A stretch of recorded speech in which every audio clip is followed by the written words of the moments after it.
It's time for Friday night football action. You're watching the End Zone, presented by the Dozier Law Firm. Here's your host, Bill Shanks. And good evening, everyone, and welcome to the End Zone, brought to you by the Dozier Law Firm. I'm Bill Shanks from the Telegraph in Macon and Fox Sports 1670 AM in Macon as well. Tonight we will have the games of our two remaining teams from Middle Georgia. Later we'll head to Sandersville to see if the Golden Hawks moved into another finals as they hosted Ringgold. But we start with Hawkinsville and Marion County. The Red Devils handed the Eagles their only loss of the season this year back on November the 1st. Hawkinsville won 14-10. Marion County beat Dooley County last week to advance to the semifinal matchup in Single A against a Hawkinsville team that had won 6 games in a row. Here we go. For the second straight week, we go to Buena Vista for the Red Devils and the Eagles. And here comes the Eagles. First quarter here at Hawkinsville with the ball. Dakota Sloan looks to pass. He throws it to 87, but it's intercepted by Lorenzo Smothers, who's going to, we're going to find him. Hold on, just, there he comes, there he is, number one. He's going to score. Smothers, he doesn't have a brother. He's in there for the score. And it's 6-0 after they missed the PAT. Marion County with the ball again. Fourth down. Wells will get the kick, or the field goal rather. It's up and it's good. That makes it 9-0 Marion County. Hawkinsville now with the ball. DJ Burden gets it, runs up the middle for about 10 yards, taken down by Smothers near midfield. Then Burden again with the ball, goes up the left side, taken down by a number of Eagles with a 5-yard gain. Hawkinsville trying to get things going. They go to the second quarter now. Dakota Sloan hands off to Dontavius Grace, takes it right side, pushed out of bounds by Smothers. There's that guy again. And then Dontavius Grace gets it up the middle for about 5 yards. They're trying to move the ball a little bit. Burden now 7 yards up the gut for a nice gain there. Then Dontavius Grace gets it, and he's going to fumble. And Corey Johnson's going to recover it from Marion County and take off. Big turnover there for Hawkinsville. That was a 75-yard return for a touchdown. And after the PAT, the Eagles would be up comfortably 16-0. Marion County with the ball again. They're going to get a field goal right here, 25-yarder. It's up and it's good. That made it 19-0. Home team out on top. Marion County with the ball again, and here's that guy again. He had a great game. Lorenzo Smothers. He's going to run for an 80-yard touchdown. And this game was clearly in the hands of the home team. They have a little revenge on Hawkinsville tonight. They were up 26-0 there, and they go on to win this game by the score of 40-7. Hawkinsville ends their season at 9-4, but a great season for head coach David Daniel and the Red Devils. When we come back, our 41 First Alert Weather App Game of the Week, Ringgold in Washington County. We'll have that for you right after this. You're watching the End Zone on 41 NBC. Go home! Welcome back to the End Zone. The Hit of the Week is brought to you by JT Hanna Promotions. Washington County has been the most dominant team in Middle Georgia all season. The Golden Hawks have won their 12 games with an average margin of victory of 39 points. They've allowed over 17 points only once this season, and the defense has held opponents to only 11.9 points per game, while scoring, the offense has scored 51 points per game. They were favorites tonight at home against Ringgold, a team that beat Central Carrollton last week 35-10. Tigers had scored 30 points or more 11 times in their 13 games. So would this be a challenge for the Golden Hawks? Let's go find out. They put up grades for their victims. Last week it was Blessed Trinity. Yeah, here's Joel Ingram, who's done a great job in Sandersville as the head coach. The Golden Hawks took the field in front of a huge crowd. They always have great support in Waco. And here come the Tigers. Pretty tough chore to go in the House of Pain and try to beat the Golden Hawks. Both teams traded punts to start the game. Here's the first play of the second drive for Waco. Melvin Hill, he's gone. 59 yards. Where's the defense? They're nowhere to be found. Touchdown Golden Hawks. The crowd goes wild. Golden Hawks would go for 2. Why not? A.J. Gray to his right. Throws back. DJ Sanders. Nice play there, and his 2-point conversion. 8-0 Waco. Ringgold did nothing on offense. The Golden Hawks got it back. Gray to Sanders. Look at that. How pretty was that right there, boys and girls? 75 yards for a touchdown. Waco up after the PAT, 15-0. Second quarter now. Ringgold trying to drive on Waco. Third down. Tigers put in the air, and Tyrion Smith picks it off. He's going to return, turn around, and head upfield. Get about to the 46-yard line for Ringgold, and that will set up our 5-star automotive driver of the week. Here he comes. 2nd and 15 now for Waco as they get going on offense. Holding penalty to put him back, but Gray is going to run a little bit. He gets about a nice first down, a little short of the first down. Then next play, Daniel Wicker up the gut for about a first down to the 28 of the Tigers. Shotgun now, Gray looking. And why not going for Sanders? But it's incomplete. Flagged down, however, and they're going to call pass interference on Ringgold. That put Waco up on the 14-yard line. Then watch this, Melvin Hill. He had himself, oh, look at this run. He had himself a night. You can't stop this kid. He's a beast. What a play right there. 3 people missed him. Touchdown. That was our 5-star drive of the week. Waco up 23-0 after a 2-point conversion. Now watch this. The Tigers could do nothing on offense. They punted it away. Melvin Hill. Oh, man, you can't mess up like that. What are you going to do to atone for yourself, atone for your error? How about run for a touchdown, doofus? That's it. He's gone. Melvin Hill just went 99 yards. He had himself a great game. What a play right there. They were up 30-0 after the PAT.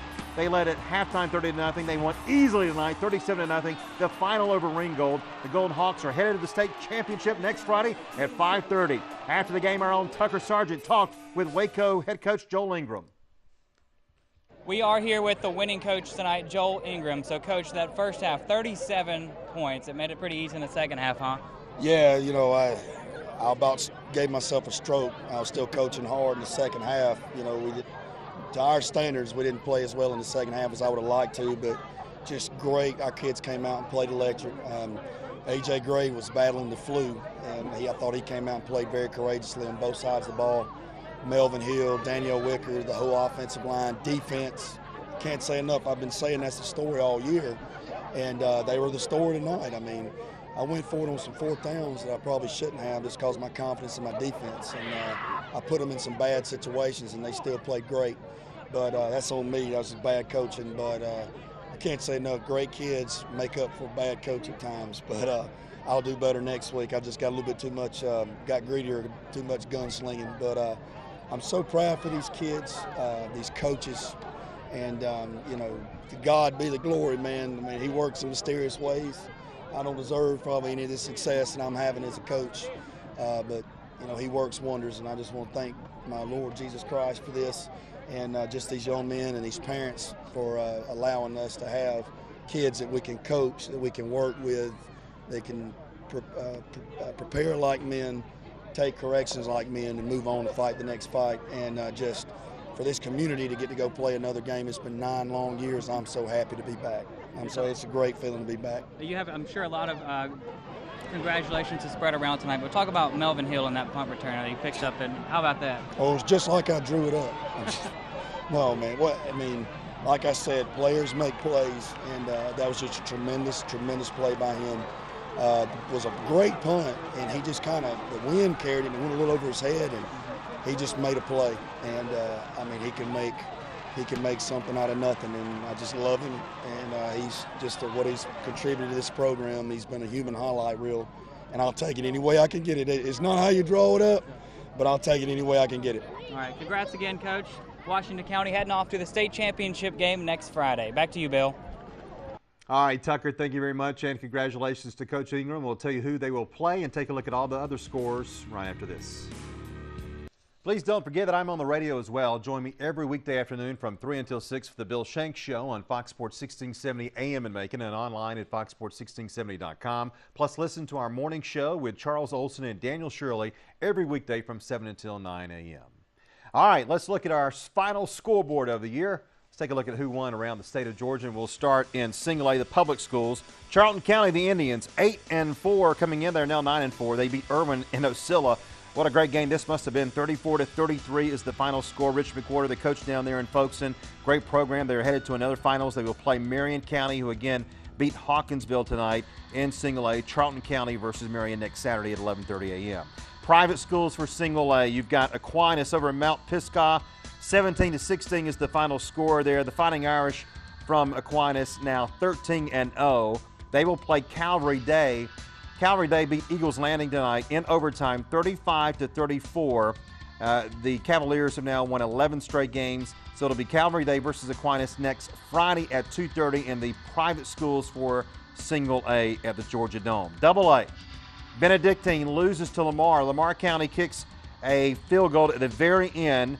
How about this low-scoring game now? I mean, this is incredible considering how Lamar County has scored points at will this year. 10-7 is the final score. Lamar County will now play Lovett. Lovett 12-1, now 13-1. Their only loss was to Waco, by the way. So next Saturday at 2:30 will be Lamar County versus Lovett. All right, AAA, here you go. this is who Waco will play, and this is going to be tough. Buford beats Callaway 24-14. Buford now 14-0. Washington County has never played Buford before. Buford has won the state title 5 of the last 6 years. Yes, 9 state titles overall. They won it last year, lost in 2011, and won in 2010, 2009, 2008, and 2007. Waco last in it back in 2004, but last won it back in 1997. What a game will this will be on Friday at 5:30 between Buford and Waco. Wayne County loses to Griffin in the 4A semifinals tonight. Griffin wins 25-20. Griffin will now play Carrollton. Carrollton beat Marist by the score of 46-44. 5A semifinals tonight. Creekside over Kell. Kell, the team that beat Warner Robins last week, they fall hard to Creekside 55-10, and Creekside will now play Tucker. The Tigers are a very good team, and they beat the Red Elephants from Gainesville tonight by the score of 20-14. So next Friday at 8:30, it will be Creekside versus Tucker. And also in 6A, Colquitt loses to Norcross by the score of 14-9. They will now play North Gwinnett. They beat McEacher tonight 27-21. And next Saturday night, it'll be North Gwinnett versus Norcross in that 6A finals. Since this is our last show, we want to thank everyone that has made this show possible. My sincere thanks to our photographers, Robert Hughes, who has been shooting video with me for 8 years in this market. Also, Tarka Sargent, Jonathan Swanson, Griffin Van Steeg, Ryan Pope, and Christian Ferrante. Also, thanks to my producers, Rachel Smith, Jane Craig, Aaron Altman, and the one and only Ashley Manelli. Thanks to all of the crew behind the scenes, and of course to you for watching us each and every Friday night. I'm Bill Shanks. For all of us at 41 NBC, good night.